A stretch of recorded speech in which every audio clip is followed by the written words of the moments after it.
사사기 16장 28절에서 30절까지입니다. 오늘 하나님의 말씀 사사기 16장 28절에서 30절까지 우리 한 목소리로 같이 읽도록 하겠습니다. 28절부터 30절까지입니다. 28절부터 30절까지 우리 같이 읽겠습니다. 시작. 삼손이 여호와께 부르짖어 가로되 주 여호와여 구하옵나니 나를 생각하옵소서. 하나님이여 구하옵나니 이번만 나로 강하게 하사 블레셋 사람이 나의 두 눈을 뺀 원수를 단번에 갚게 하옵소서 하고 집을 버틴 두 가운데 기둥을 하나는 왼손으로 하나는 오른손으로 껴 의지하고 가로되 블레셋 사람과 함께 죽기를 원하노라 하고 힘을 다하여 몸을 굽히매 그 집이 곧 무너져 그 안에 있는 모든 방백과 온 백성에게 덮이니 삼손이 죽을 때 죽인 자가 살았을 때 죽인 자보다 더욱 많았더라. 아멘. 저 하나님 앞에 기도드리겠습니다. 살아계신 하나님, 이 시간에도 하나님의 세미한 음성에 귀를 기울이며 하나님 앞에 말씀 앞에 무릎 꿇으며 하나님의 말씀을 마음에 새기고 믿음으로 살기를 소원합니다. 우리의 눈을 열어서 주의 말씀에 귀한 법을 보게 하시고 우리의 마음 문을 열고 그 말씀을 마음에 받아들이고 이 말씀을 품고 일생 동안 살아가게 하셔서 이 말씀이 우리의 언어가 되게 하시고 우리의 행실이 되게 하시며 우리의 인격이 되게 하시며 우리의 살아가는 모습이 될 수 있도록 인도하여 주옵소서. 그래서 일생 살아가는 날 동안에 부끄럽지 않은 인생 되지 않게 하시고 하나님의 자랑거리가 되며 가족들의 자랑거리가 되며 교회의 자랑거리가 되며 나라와 민족의 자랑거리가 되어 살아가는 우리들이 되며 그 자손들 후손들이 될 수 있도록 축복하시고 인도해 주옵소서. 감사드리며 예수님의 이름으로 기도드렸습니다. 아멘. 오늘은 마지막 기회란 제목으로 함께 하나님의 말씀 나누겠습니다. 세상에는 많은 종류의 닭이 있습니다. 갑자기 무슨 아침부터 닭 얘기냐 하시는데 여러 종류의 닭이 있죠. 그 화끈한 닭을 무슨 닭이라고 하죠? 불닭이라고 하죠. 뜨거우니까 불에다 구워 먹는 닭을 불닭이라고 하죠. 그 배포가 큰 닭을 뭐라고 하죠? 잘 모르시나요? 통닭이라고 하죠. 그리고 날씬한 닭을 뭐라고 하죠? 예, 아시는 게 없으신지 한가닭이라고 하죠. 예. 그리고 집안을 망친 닭을 뭐라고 하죠? 이거는 아시겠죠? 예, 쫄닭이라고 하죠. 그리고 흥분을 잘하는 닭을 팔닭이라고 하죠. 그리고 무지 빠른 닭을 뭐라고 하죠? 야, 이것만 아시네.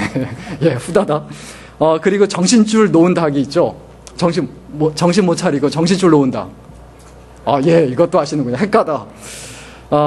마지막에 죽음을 앞두고 있는 닭. 예, 꼴까닭. 예, 아시는군요. 세상에 이런 많은 종류의 이제 닭이 있다라고 하는데, 우리도 다양한 종류의 삶을 살아갈 수가 있습니다.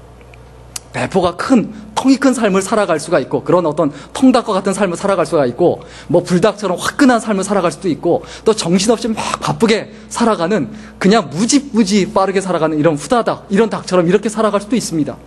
그런데 중요한 것이 있습니다. 뭐냐면 마지막이 있다는 거예요. 결국 다 어떻게 한다? 무슨 닭이다? 여러분 다 꼴까닭 합니다. 예, 꼴까닭 안 하는 사람 없습니다. 100년 후에 이 자리에 있으실 분은 없어요. 그러면 내가 어차피 죽을 건데 그럼 내가 어떻게 살 것인가? 내가 죽기 전에 내 인생 헛살았다라는 이러한 평가는 받지 말아야 되죠. 우리의 삶 속에는 반드시 마지막이 있다라는 것과 또 한 가지, 반드시 평가를 받고 심판을 받는다라는 사실을 절대로 잊어버리지 말아야 합니다. 내 삶에는 두 가지가 반드시 있다. 모든 사람 동일하다. 하나는 뭐라고요? 마지막이 있다라는 것. 또 다른 하나는 뭐라고요? 평가를 받는다는 것.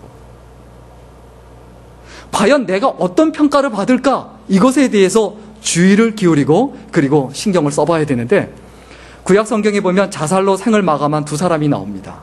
한 사람은 누군지 아세요? 사울 왕입니다. 사울 왕. 이 사울 왕 보면 처음에 정말 성공했어요. 처음에 정말 화려했어요. 모든 스포트라이트를 다 받으면서 이스라엘의 초대 왕으로 제일 먼저 나타났어요. 그리고 중요한 건 뭡니까? 전쟁에서 진 적이 없어요. 모든 전쟁에서 이기고 하는 것마다 다 잘 됐어요. 그런데 그의 인생이 무엇으로 마감했죠? 자살로 마감합니다. 세상적으로 왕입니다. 남자로서 최고의 위치에 살았습니다. 실패해 본 적이 없는 인생이에요. 그런데 마지막은 결국 실패한 인생이라는 평가를 받았어요. 왜 그럴까요? 그의 마지막을 이야기하는 성경 구절이 있습니다. 사무엘상 31장 4절에서 6절까지인데 우리 한 목소리로 같이 읽겠습니다. 사무엘상 31장 4절에서 6절입니다. 시작. 그가 병기든 자에게 이르되 내 칼을 빼어 나를 찌르라. 할례 없는 자들이 와서 나를 찌르고 모욕할까 두려워하노라. 하나 병기든 자가 심히 두려워하여 즐겨 행치 아니하는지라. 이에 사울이 자기 칼을 취하고 그 위에 엎드려짐에 병기든 자가 사울의 죽음을 보고 자기도 자기 칼 위에 엎드러져 그와 함께 죽으니라. 사울과 그 세 아들과 병기든 자와 그의 모든 사람이 다 그날에 함께 죽었더라. 사울왕 자기 혼자 죽은 것뿐만이 아니라 어떻게 했다고요? 자기를 보호해 주던 병사와 그리고 자기 세 아들까지 다 죽었다는 거예요. 그날에 전쟁에서 계속 이기다가 마지막에 한 번 졌어요. 마지막에 블레셋과의 전쟁에서 졌는데 거기서 마지막 전쟁에서 지니까 결국 어떻게 된 겁니까? 자살로 생을 마감한 거죠. 그리고 오늘 똑같이 자살로 생을 마감한 다른 한 사람을 소개하고 있습니다. 그 사람이 누굽니까? 삼손입니다. 삼손도 자살을 했어요. 그런데 하나님께서 그를 사사로 인정하셨고 믿음의 사람으로 인정하셨어요. 왜 그럴까요?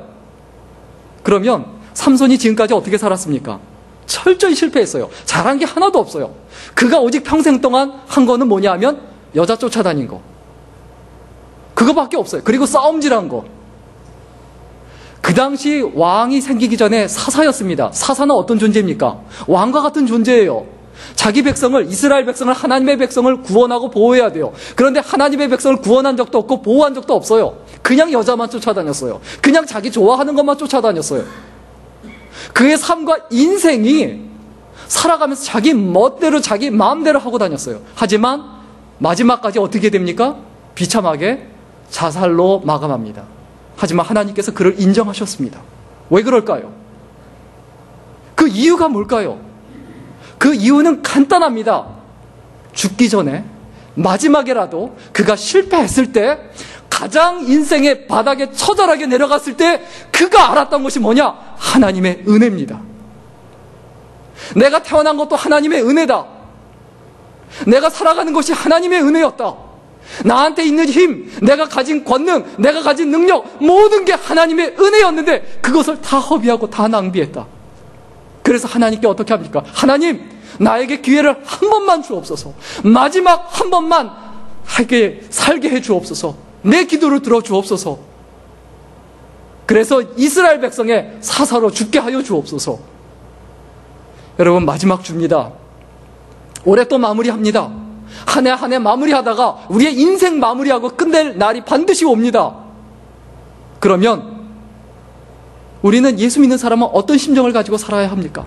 이 삼손의 심정을 가지고 하나님, 내가 실패한 인생을 살았습니다. 내가 부족한 인생을 살았습니다. 죄악으로 가득 찬 인생을 살았습니다. 이제는 하나님 앞에 서서 이 마지막 기회를 놓치지 않게 해주옵소서. 예수 믿는 사람은 하나님의 은혜를 깨닫고, 예수 믿는 사람은 하나님의 은혜를 깨닫고 철저하게 이것이 마지막이다, 마지막인 양 최선을 다해서 살아가야 합니다. 이것을 기독교에서는 종말론적 삶이라고 합니다. 삼손이 출생할 때 어떻게 출생했습니까? 출생할 때부터 철저히 하나님의 은혜로 출생했습니다. 사사기 13장 3절부터 5절까지 우리 같이 한번 읽겠습니다. 사사기 13장 3절부터 5절까지입니다. 시작. 보라, 내가 본래 잉태하지 못함으로 생산치 못하였으나 이제 잉태하여 아들을 낳으리니 그러므로 너는 삼가서 포도주와 독주를 마시지 말지며 무릇 부정한 것을 먹지 말지니라. 보라, 내가 잉태하여 아들을 낳으리니 그 머리에 삭도를 대지 말라. 이 아이는 태어에서 나옴으로부터 하나님께 바치운 나시리님이 됨이라. 그가 블레셋 사람의 손에서 이스라엘을 구원하기 시작하리라. 태어날 때부터 그는 나시린으로, 하나님께 선택된 사람으로, 그의 부모가 아이를 낳지 못했어요. 그런데 하나님께서 기적적으로 낳게 해주셨어요. 왜 낳게 하셨냐? 왜 삼손을 태어나게 하셨냐? 하나님의 백성을 보호하라는 거예요. 내가 이 땅에 왜 존재하게 됩니까? 사명이 있기 때문입니다. 그 사명을 위하여 하나님께 은혜를 입어서 이 땅에 존재하게 되는데 매일매일 하루하루 삼손이 살아갔던 것처럼 내가 원하는 것, 여자 좋아하는 사람 여자 쫓아다니고 남자 좋아하는 사람 남자 쫓아다니고 그냥 매일매일 쫓아다니는 인생, 엉뚱한 거 쫓아다니는 인생 살다가 마무리한다.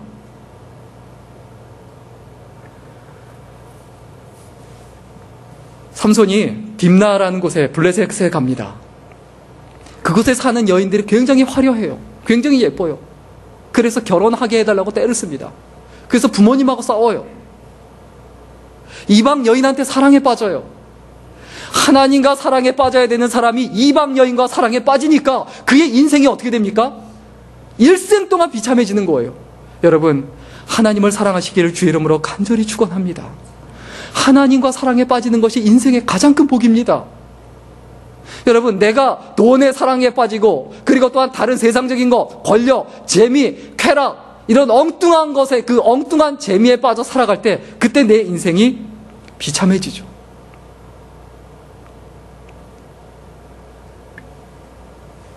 이방 여인한테 사랑에 빠짐으로 그의 머리가 깎여서 어떻게 됩니까? 결국 시체를 만지지 말라고 했는데 시체도 만지고, 머리를 깎지 말라고 하는데 머리도 깎고, 포도주를 마시지 말라고 했는데 포도주도 실컷 먹고, 나시인으로서의 서원을 전부 다 어깁니다. 다 어깁니다. 끝까지 다 어겨요. 최후의 보루. 하나님께서 끝까지 참으신 게 뭐냐면 너 머리만은 깎지 말아라. 그런데 그것까지 깎입니다. 결국 하나님의 은혜가 그의 삶에서 완전히 떠나갑니다. 하나님의 은혜가 언제 떠나갈까요? 하나님의 은혜를 잊기 때문에 떠나갑니다. 잊어버린 거 떠나게 돼 있어요. 여러분, 무엇을 기억하며 무엇을 마음에 새기며 살아가세요? 내 인생의 가장 어려운 부분, 가장 답답한 부분이 뭡니까? 은혜를 잊어버리는 거예요. 은혜. 여러분, 교회 생활이 힘들다. 왜 힘든지 아세요? 가정 생활이 힘들다. 왜 힘든지 아세요? 사회생활 힘들다. 왜 힘들지 아세요? 가장 근본적인 이유가 뭔지 아세요? 하나님의 은혜를 잊어서 그래요.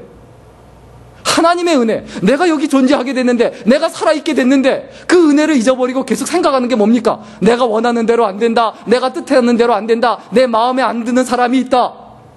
내 자녀들이, 내 친구들이, 내 이웃들이, 내 가족들이, 내 교우들이, 다른 사람들이 내 마음대로 내 뜻대로 안 해준다. 그것 때문에 뭘 잊어버린 겁니까? 하나님의 은혜를 잊어버린 겁니다. 예수 믿는 사람은 절대로 하나님의 은혜를 잊으면 안 됩니다. 하나님의 은혜를 잊어버리고 살아가면 어떻게 되는가? 사사기 16장 21절 다 같이 읽겠습니다. 하나님의 은혜를 잊어버리고 하나님의 은혜를 모르고 살아가면, 우리 사사기 16장 21절 같이 읽겠습니다. 시작. 블레셋 사람이 그를 잡아 그 눈을 빼고 끌고 가사에 내려가 노줄로 매고 그로 옥중에서 맷돌을 돌리게 하였더라. 하나님의 은혜를 망각하고 살아가면 어떻게 되느냐? 눈이 뽑힌다라고 했어요. 무슨 얘기입니까? 왜 눈이 뽑히게 했습니까? 왜 앞을 못 보게 했습니까? 이건 하나님의 징계예요. 어떤 징계입니까? 어떤 징계냐면, 네가 지금까지 앞뒤 구분 못하고 무분별하게 살아갔다. 너는 이스라엘의 사사다. 너는 나의 백성이다. 너는 나의 백성이고 나의 일꾼인데 네가 해야 할 일을 잃어버리고 너는 쾌락을 따라가 살아갔다. 너는 재미를 따라 살아갔다. 네 욕심만을 위하여 살아갔다라는 거예요. 네가 왜 봐야 될 것을 보지 않고 엉뚱한 블레셋 여인을 보고 블레셋 여인만을 쫓아다니는 그런 인생을 살아가느냐? 하나님께서 그것을 징계하신 거예요. 그걸 깨닫게 하시는 거예요. 성경에서 모든 위대한 하나님의 사람들은 눈으로 하나님과 동행하심을 보았습니다. 눈으로 하나님의 섭리를 받고 하나님께서 하시는 일들을 직접 눈으로 목격했습니다. 그런데 삼손은 일생 동안 20년 동안 살아가면서, 사사로서 살아가면서 전혀 하나님의 은혜를 보지도 못하고 기억하지도 못하고 생각하지도 않고 자신이 보고 싶은 것만 봤어요. 그러니까 그 인생이 어떻게 됩니까? 무분별한 인생이 되고 네 눈은 의미가 없다. 그 다음에 또 21절에 뭐라고 되어 있습니까? 노줄로 매고, 그를 노줄로 맸다고 했어요. 이것은 무엇에 대한 징계입니까? 네가 무능한 삶을 살았다. 네가 힘은 있었지만 무능했다. 너는 너 혼자 날뛰며 살았지. 너는 하나님의 백성에 대해서, 하나님에 대하여, 하나님 나라에 대하여 무능했다. 그것에 대한 심판으로 하나님께서 어떻게 하셨습니까? 그의 마지막에 노줄로 묶어 놓으셨죠. 여러분, 우리가 세상에 살면서 내가 무엇에 매여 살아가십니까? 돈이라는 노줄이 있습니다. 재미라는 노줄이 있습니다. 쾌락이라는 노줄이 있습니다. 거기에 매여서 전혀 벗어나지 못해서 그 신앙이 전혀 자라나지 못하고 그런 인생을 살아간다. 세 번째로 은혜를 모르는 인생이 어떻게 됩니까? 오늘 본문 21절, 금방 읽은 21절 뒷부분에 그로 옥중에서 무엇을 돌리게 했더라? 맷돌을 돌리게 했더라. 이 맷돌은 사람이 돌리는 게 아니에요. 소나 나귀가 돌리는 거예요. 짐승이 하는 일을 하게 된다는 거예요. 짐승처럼 사는 거예요. 그리고 그 맷돌을 돌릴 때 자기 자신을 위해서 하나님 나라를 위해서 돌립니까? 아니면 블레셋을 위하여 돌립니까? 블레셋만 죽어라고 쫓아다니니까 그들과 친구가 되고 그들과 어울려서 포도주를 먹고 그 여인들을 쫓아다니니까 블레셋에게 매여서 그들을 위하여 맷돌을 돌리고 그 인생의 마지막을 맞이하게 됐다는 거예요. 왜 하나님의 백성이 이렇게 살아야 합니까? 여러분, 답답하지 않으세요? 내가 무엇을 위해서 고생해야 합니까? 내가 어떤 것을 위해서 맷돌을 돌려야 합니까? 내가 짐승이나 개나 돼지가 해야 하는 일을 그것을 내가 하고 있다. 사람이 하고 있다. 사람이 사람답게 살아야 되고 예수 믿는 사람이 예수 믿는 사람답게 살아가야 되는데 이렇게 삼손의 마지막처럼 짐승처럼 살아간다. 얼마나 답답한 인생입니까? 그리고 하나님의 은혜를 잊어버리고 하나님의 은혜를 모르고 살아가면 어떻게 되냐? 우리 23절 다 같이 읽겠습니다. 23절입니다. 같이 읽겠습니다. 여러분 설교 노트에 있죠? 그 다음 같이 읽겠습니다. 시작. 블레셋 사람의 방백이 가로되 우리의 신이 우리 원수 삼손을 우리 손에 붙였다 하고 다 모여 그 신 다곤에게 큰 제사를 드리고 즐거워하고. 삼손이 이와 같이 머리를 깎이고 두 눈을 뽑히고 그리고 또한 노줄로 묶여 지내고 맷돌을 돌리다가 이방 신상, 다곤 신상 앞에 제사를 드는 그 자리에 와서 어떤 삶이 됩니까? 놀이개감이 됩니다. 그 앞에서 재주를 부렸다라고 했어요. 하나님을 즐겁게 해드려야 되는 사람이, 하나님을 즐겁게 해드려야 되는 존재가 자기 재물을 위하여 살아가니까 결국 어떻게 됐습니까? 이방 신상을 섬기는 세상 사람들의 재미와 놀이개감, 그런 존재로 살아가고 그렇게 전락하지 않습니까? 삼손은 하나님의 거룩한 사람입니다. 하나님의 영광스러운 사람입니다. 하나님의 사사로 부름받은 사람이에요. 그런데 이방 사람들의 놀이개감이 되었다. 손가락질거리가 되었다. 왜 기독교가, 왜 개독교가 되고 왜 평신도가, 왜 병신도가 됩니까? 오늘날 우리가 살아가는 인생에서 내가 무엇 때문에 하나님의 은혜를 잊어버리기 때문이 아닐까요? 살아있는 교회가 되고 능력 있는 성도가 되면 세상 사람들이 절대로 예수 믿는 사람을 무시하지 못합니다. 돈이 많든 적든 나이가 많든 적든 직업이 좋든 나쁘든 절대로 예수 믿는 사람을 무시 못합니다. 손가락질하지 못합니다. 그런데 하나님의 은혜를 잊어버리고 자기 자신만을 위하여 살아가다 보니까 손가락질거리가 되죠. 우리가 가정에서나 직장에서나 어디나 남들로부터 조롱거리가 되는 그런 인생을 살지는 않았는지 우리의 삶을 한번 진지하게 우리가 되돌아봐야 되지 않을까요? 우리가 이 땅에 사는 동안에 우리의 인생을 헛되이 낭비하지 않으려면 반드시 기억해야 될 게 있습니다. 하나님의 은혜를 알아야 합니다. 하나님의 은혜를 깨달아야 합니다. 이것이 핵심입니다. 내 모든 것이 하나님의 은혜입니다. 우리 오늘 보면 22절 다 같이 읽겠습니다. 오늘 보면 22절입니다. 사사기서 16장 22절 다 같이 읽겠습니다. 시작. 그의 머리털이 밀리운 후에 다시 자라기 시작하니라. 그의 머리털이 다시 자라기 시작했다. 이건 무엇을 의미합니까? 끝났던 은혜가 다시 시작됐다는 거예요. 삼손이 잘한 거 없어요. 부끄러운 거밖에 없어요. 수치스러운 인생을 살았어요. 내세울 수가 없는 그런 인생을 살았어요. 그런데 그의 머리카락이 다시 자라나기 시작했다. 자기 자신의 그 머리카락이 다시 자라나는 것을 보면서 하나님의 은혜를 깨닫는 거예요. 내 머리카락이 내가 잘못 살아서 다 잘렸고 내 힘이 없어졌지만 내 머리카락을 다시 자라게 하신 그 하나님, 그 은혜가 내 삶에 다시 임할 줄로 믿습니다. 여러분, 우리가 하나님 앞에 꼭 기억해야 합니다. 하나님의 은혜를 아는 사람의 특징이 있어요. 하나님의 은혜를 아는 사람. 우리 오늘 보면 28절 앞부분 같이 읽겠습니다. 28절 앞부분입니다. 시작. 삼손이 여호와께 부르짖어 가로되 주 여호와여 구하옵나니 나를 생각하옵소서. 사사기를 보세요. 삼손에 대한 기록이 굉장히 많은데 기도했다는 기록이 여기 처음 나옵니다. 인생에서 가장 비참해진 다음에, 가장 처절해진 다음에, 자기 힘으로 어쩔 수 없는 그 조롱거리가 된 그 다음에, 여러분, 이 정도까지 내려가야 우리가 하나님의 은혜를 알고 하나님께 기도하시겠습니까? 예수 믿는 사람이 언제 기도해야 됩니까? 평생 기도해야 됩니다. 죽을 때까지 기도해야 합니다. 항상 기도해야 됩니다. 왜 삼손이 망했느냐? 왜 삼손이 그렇게 됐느냐? 왜 하나님의 은혜를 잊어버렸느냐? 기도 안 해서 그래요.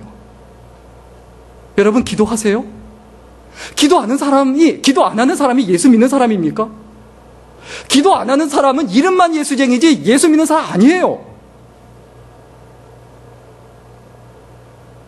삼손의 실패가 기도하지 않는 데 있었던 것처럼 우리의 실패도 기도하지 않는 데 있습니다.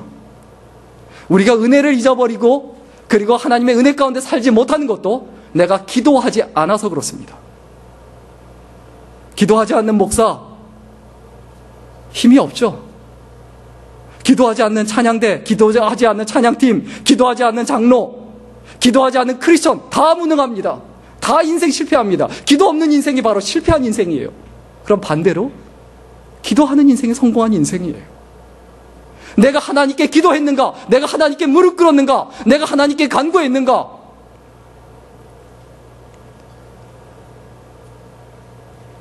우리 같이 깨어서 기도해야 됩니다. 눈이 뽑힌 자가 누굽니까? 기도하지 않는 삼손이었어요. 쇠사슬에 묶인 자가 누굽니까? 기도하지 않는 삼손이었어요. 조롱거리가 된 자가 누굽니까? 기도하지 않는 삼손이었어요. 그는 힘이 있었고 기골이 장대하고 누구보다도 힘이 셌고 누구보다도 머리가 좋은 사람이었지만 그러나 그는 기도하지 않는 사람이었기 때문에 그의 인생은 일생 동안 실패였습니다. 그러나 아무리 늦은 것 같다 할지라도 기도하기 시작하니까 하나님의 은혜가 그의 삶 속에 더욱더 강력하게 나타났습니다. 여러분, 하나님 앞에 기도하는 인생이 될 수 있기를 주의 이름으로 간절히 축원합니다. 그 다음에 28절 중간 부분에 보면 이렇게 말합니다. 하나님이여 구하옵나니 이번만 나로 강하게 하사. 이번 한 번만 나한테 마지막 기회를 주옵소서. 내가 이대로 죽을 수는 없습니다. 내가 일생 동안 잘못 살았습니다. 이건 뭡니까? 회개하는 거예요. 하나님, 내가 지금까지 잘못 살았습니다. 그러니까 한 번만 제발 나를 용서하시고 한 번만 기회를 주옵소서. 내가 기도하되 어떤 기도가 있어야 합니까? 여러분, 회개해야 돼요. 자기의 잘못과 자기의 부족을 알아야 돼요. 남의 잘못과 남의 부족이 중요한 게 아니에요. 내 부족과 내 허물이 중요해요. 우리는 내 허물을 감당하기에도 부족함이 없는 사람들이에요. 그런데 남의 허물을 언제 봅니까? 내 허물도 감당 못하는데. 하나님 앞에 섰을 때 하나님, 내 부모님이 어땠습니다. 우리 교회 목사가 어떻게 했습니다. 내 자녀가 어떻게 했습니다. 내 남편이 어떻게 했습니까. 또 내 아내가 어떻게 했습니다. 내 자녀가, 그리고 내 아내가 어떻게 했습니다. 이렇게 얘기를 하면 하나님께서 뭐라고 하실까요? 너나 잘해. 너나 똑바로 하지. 우리는 남 탓을 너무 많이 해요. 핑계를 너무 많이 대요. 그런데 하나님의 은혜를 기억하는 것이 아무리 핑계거리가 많다고 해도 핑계를 댄다고 해서 하나님의 은혜를 잊어도 됩니까? 하나님의 은혜를, 하나님께 받은 바 그 은혜를 기억하는 삶이 그 삶 속에 하나님의 은혜가 계속 차고 넘치는데 그것을 잊어버리면 은혜가 말라요. 그러면 삶 전체가 불평이 돼요. 늘 불만이 돼요. 교회 가도 불평, 불만. 가정에 가도 불평, 불만. 직장에 가도 불평, 불만. 예수 믿는 사람은 영적인 부분에서 먼저 풀어야 돼요. 영적인 부분에서. 하나님과의 관계에서 먼저 풀어야 돼요. 세상적으로 힘들다라고 하면 먼저 하나님께 돌아가야 돼요. 하나님과 1대1로 먼저 풀어야 돼요. 이걸 안 풀고 세상적으로 사람에게 달려들어서 풀려고 해보세요. 점점 더 꼬입니다.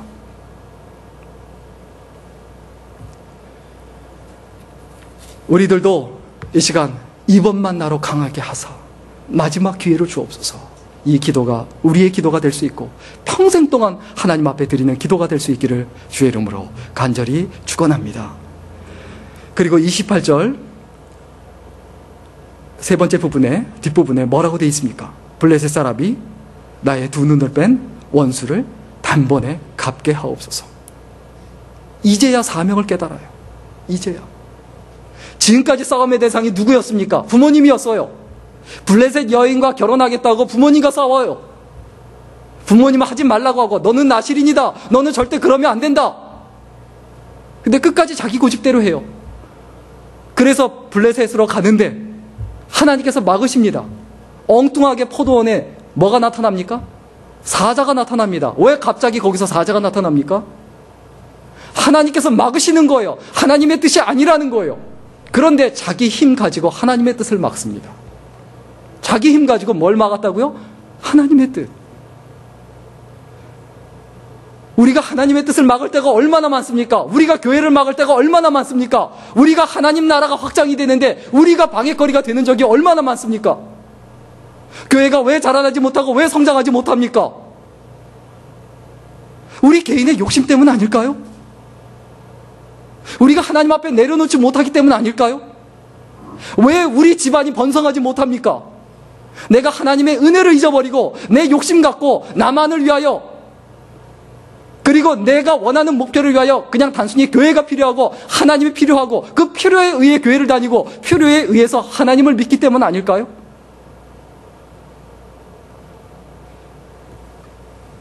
전에는 삼손이 아군과 적군을 구별하지 못했어요. 누구와 싸워야 될지 구분하지 못하고 그들과 어울려 결혼을 하고 한 몸이 되려고 하고 그들과 포도주를 나눠 마시고 그리고 자기 백성, 자기가 맡고 있는 하나님의 백성들을 등한시했어요. 이게 과연 우리의 삶이 아니라고 어떻게 말할 수 있을까요? 그리고 오늘 보면 29절 다 같이 읽겠습니다. 오늘 보면 29절입니다. 다 같이 읽겠습니다. 같이 읽겠습니다. 시작. 집을 버틴 두 가운데 기둥을 하나는 왼손으로 하나는 오른손으로 껴 의지하고 진정으로 하나님의 은혜를 아는 사람은 행동하는 신앙인이 됩니다. 어떻게 합니까? 어떻게 합니까? 소년의 도움을 받아서 아이의 도움을 받아서 그곳 전체 그 다곤에게 제사를 드리는 그곳에 그것을 전부 무너뜨릴 수 있는 그 기둥으로 나귀를 데려다 달라. 그리고 그것을 의지하고 서서 그것을 무너뜨립니다. 여러분 돈을 의지하고 명예를 의지하고 권력을 의지하고 편안함을 의지하고 사람을 의지하고 세상적인 것을 의지하고 의지하게 하신 그 뜻이 뭡니까? 이유가 뭡니까? 그것을 무너뜨리기 위함이어야 되죠. 사명을 감당하기 위해서 그것을 의지해야 되는데 아예 그게 인생의 목표가 되어버렸다는 거예요. 왜? 그 기둥이 나를 노예로 만들고 거기에 나를 묶어놓는 것이 그 기둥인데 내가 그 기둥에 묶여 산다는 거예요. 믿음은 행동입니다. 믿음은 말이 아닙니다. 믿음은 헌신입니다. 내가 예수 믿는다라고 하면 내가 행동이 없고 희생이 없고 헌신이 없으면서 내가 믿는 사람이다, 예수 믿는 사람이다, 그냥 명목상의 크리스천일 뿐이죠. 껍데기일 뿐이죠. 우리가 어떠한 존재로 살아가야 합니까? 내용이 없는 그 껍데기가 얼마나 허탈한 인생인지 마지막에 하나님 앞에 섰을 때 분명히 하나님께서 너 누구냐? 나는 너를 모른다.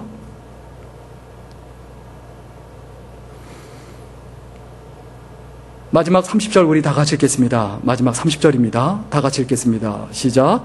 가로되 블레셋 사람과 함께 죽기를 원하노라 하고 힘을 다하여 몸을 굽히매 그 집이 곧 무너져 그 안에 있는 모든 방백과 온 백성에게 덮이니 삼손이 죽을 때 죽인 자가 살았을 때 죽인 자보다 더욱 많았더라. 은혜를 아는 신앙인의 특징, 일사각오의 신앙이 됩니다. 죽음을 각오하고 신앙생활을 한다는 거예요. 여러분 생명 걸고 신앙생활 하세요? 신앙은 취미생활 아닙니다. 신앙생활 하는 분들을 보면서 취미생활 하는지 죽음을 각오하고 신앙생활 하는지 보면 압니다. 그걸 누가 구분 못합니까? 사람도 구분하는데 어떻게 하나님이 그걸 구분 못합니까? 기독교가 왜 기독교답지 못합니까? 왜 기독교가 생명이 없습니까? 왜 성경이 생명이 없습니까? 생명을 걸지 않으니까 생명이 없는 거예요. 내가 생명을 거는 곳에 생명이 있는 거예요. 내가 돈에다 생명 거니까 거기에만 생명이 있어 보이죠. 내가 재미와 쾌락에다만 생명을 거니까 거기에만 생명이 있죠. 우리 생명은 하나입니다. 한 군데 걸 수밖에 없어요. 돈에다 걸든지 쾌락에다 걸든지 내 계획에다 걸든지 내 자존심에다 걸든지 내 집에다 걸든지 내 직장에다 걸든지 내 은퇴연금에다 걸든지 하나밖에 못 걸어요. 그럼 거기에 걸었으면 내가 믿는 기독교에는 거기에는 생명이 없죠. 왜? 딴 데다 생명을 걸었으니까. 여러분 어디에다 생명을 걸고 계세요? 다른 데다 생명 걸고 내가 과연 취미생활 하고 있는 것은 아닌가?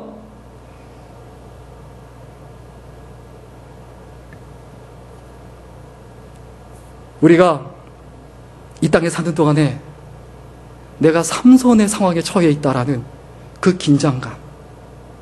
긴장감이 우리의 삶 속에 있어야 합니다. 내가 무엇을 위해서 살아가고 있고 내가 무엇을 위해서 죽고 있는가? 삼손이 지금 있는 자리가 어딥니까? 이방 신전이에요. 삼손은 하나님의 성전에서 살아야 되는 사람이에요. 그곳에서 예배해야 되는 사람이에요. 그런데 그곳에서 조롱거리가 되고 놀이개감이 되고 그곳에서 맷돌을 돌리고 있는 사람, 그게 왜 하나님의 백성이어야 합니까? 우리가 이 땅에 사는 동안에 성전이 된 하나님의 성전이어야 될 몸에서 눈이 빠지고 쇠사슬에 매이고 맷돌을 갈고 조랑거리가 되어 살아간다. 이게 내 인생이다. 여러분 가슴 깊이 마음 깊이 생각해보고 고민해봐야 되지 않을까요? 우리가 지금 의지하고 있는 기둥들은 어떤 기둥들입니까? 어떤 기둥들에 의지하고 살아가십니까? 나를 넘어지지 않게 하는 거, 나를 교회에서 넘어지지 않게 하는 거, 그게 믿음입니까? 아니면 세상적인 다른 것들입니까? 나를 지탱해 주는 것이 어떤 것입니까?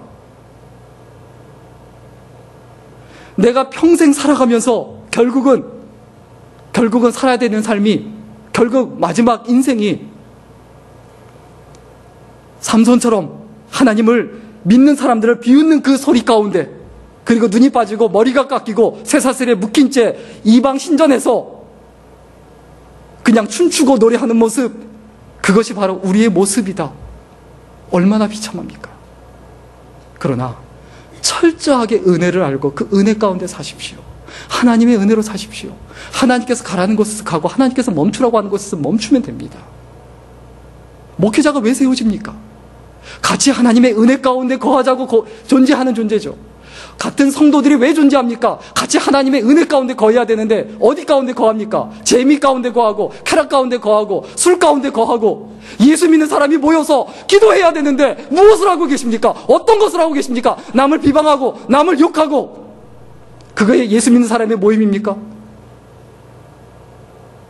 도대체 예수 믿는 사람이 어떤 것을 위해서 살아가는가? 우리 마음을 찢고 가슴을 찢어봐야 되지 않을까요? 마지막으로 시 하나만 소개하고 오늘 말씀을 마칠까 합니다. 도종환 시인이 지은 겨울나무라는 시가 있습니다. 겨울나무. 이 겨울에 앙상하게 가지만 남아있는 그 겨울나무를 보며 도종환 씨가 지은 시인데 이런 내용입니다. 잎새 다 떨구고 앙상해진 저 나무를 보고 누가 헛살았다 말하는가. 여러분 상상이 되세요? 잎이 다 떨어져서 가지밖에 없는 그 앙상한 나무를 보면서 저 나무는 헛살았다고 누가 말합니까? 절대 그렇게 말하지 않습니다. 열매 다 뺏기고 냉랭한 바람 앞에 서 있는 나무를 보고 누가 잘못 살았다 하는가? 저 헐벗은 나무들이 산을 지키고 숲을 이뤄내지 않았는가? 하찮은 언덕도 산맥의 큰 줄기도 그들이 젊은 날 다 바쳐 지켜오지 않았는가? 빈 가지에 새 없는 둥지 하나 매달고 있어도 끝났다 하고 함부로 말하지 마라. 이웃사람들이 하나씩 허물어지는 걸 보면서도 지킬 자리가 더 많다고 믿으며 물러서지 않고 끝까지 버텨온 청춘이다.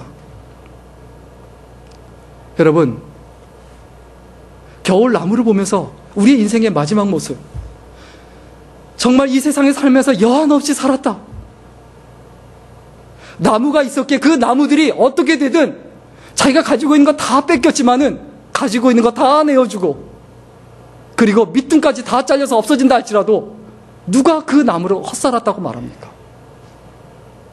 자기 몸을 다 불태운 연탄자를 보면서 하얗게 된 그 연탄재, 그리고 심지어는 다 부서져 있는 그 연탄재를 보면서 그 연탄재가 헛살았다고 누가 말합니까? 우리의 인생은 분명히 지금도 나이가 들어가고 있고 늙어가고 있고 다 타버린 연탄재처럼 모든 나무가지까지 다 떨어져 버린 겨울나무처럼 우리의 인생은 반드시 되어질 겁니다. 그때 똑같은 나무지만 어떤 나무는 헛살은 나무가 있고 어떤 나무는 정말 제대로 살았다라는 나무가 있습니다.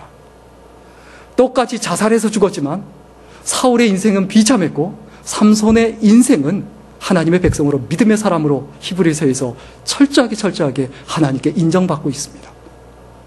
지금까지 어떻게 살아왔느냐가 중요하지 않습니다. 과거에 어떻게 살아왔느냐 중요하지 않습니다. 지금입니다. 지금 여러분 하나님의 은혜를 깨닫고 그 은혜 가운데 거하는 소중한 인생이 될 수 있기를 간절히 축원합니다. 결론 내리고 마치겠습니다. 욕심이 이끄는 인생은 성공 같으나 실패가 됩니다. 뭐가 이끄는 인생이요? 자기 욕심. 그러나 은혜가 이끄는 인생은 실패 같아도 성공이 됩니다. 뭐가 이끄는 인생이요? 은혜가 이끄는 인생은 실패 같아도 성공이 돼요. 여러분, 내가 가지고 있는 소유가 적다고 소유를 탓하지 마시고, 그리고 또한 내가 가지고 있는 그 능력이 없다고, 내가 뭐 학력이 없다고, 나이가 많다고 이런 능력 탓하지 마시고, 또 다른 사람 때문이라고 남 탓하지 마시고, 우리가 분명히 기억해야 될 건 뭡니까? 하나님의 은혜입니다. 하나님의 은혜.